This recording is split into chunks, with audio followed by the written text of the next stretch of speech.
So this is a oscillating disc sander I have at home. We have ones at school that don't have this right angle to them. They're just straight on like that, but they kind of do the same thing. It's got a gentler, whatever. This is 150 grit sandpaper, so it's much finer. I'm probably gonna, usually when you're trying to polish something, go step by step carefully. So if you went with 80, then you'd go with 120, then maybe 150, 220, 320, and so on and so forth. I'm just gonna jump ahead and show you a little bit of a difference.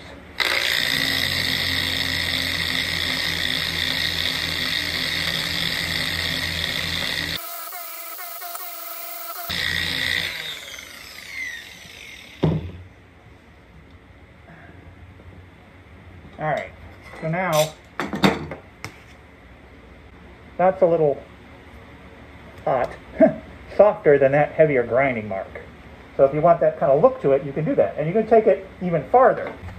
So if you take it all the way with a, it steps from 120 to 220 to 300 to 400 to 600.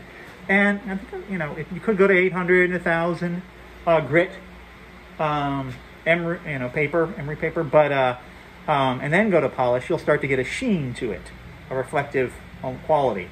But that's taking each step. Otherwise, I'm going to do something now to show you. Sometimes when it's sort of a cheap, quick buff. This is really still what you would call rough or polish-wise. It's kind of nice finish, and you could go with that. But you could sort of see if you can get a sheen on it a little bit with sort of a buffing wheel. And we're going to use a little bit of emery. And there's different stages, just like grits of sandpaper. You'd work your way through this. We're just going to do a really kind of rough go at it.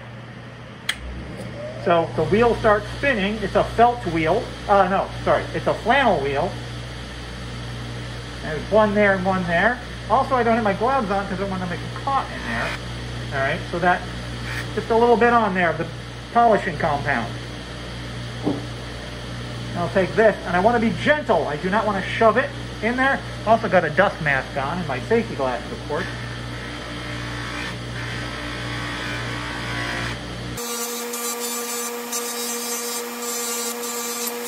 If you push too hard, you can kind of catch it. And you can catch the edge and flip it around too. So kind of have it going away, and then the other side go away. And you can also kind of like reverse those directions.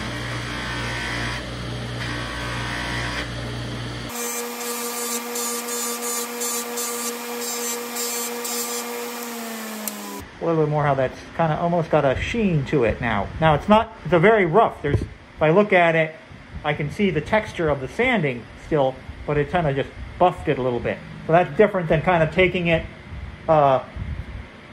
each level of grit and kind of making it a mirror polish. It's just sort of a sheen to it. It's going to look kind of nice, and it's takes a lot less time. So the other kind of similar to the looking to the buffing wheel, but much more aggressive, is the bench grinder. So this is a bench grinder. Now, with the angle grinders, I have my gloves on because I have my hands out of the way. They're not going near the wheel, the turning wheels. This, you're putting your hands towards in front of where the moving thing is. Now you shouldn't stick your fingers in there. It's off. Because it can catch and pull your hand in. But a loose glove, it can definitely pull in and pull your hand in with it. So you want to, be careful. This will get hot, and I can quench it in a bucket of water. But I can also use vice grips or something to hold on to it, just as long as it has a secure thing. But anyway, so we can take this, we have a hard edge there. I'm going to turn it on. Let things get to full speed. And then you should rest it on the plate.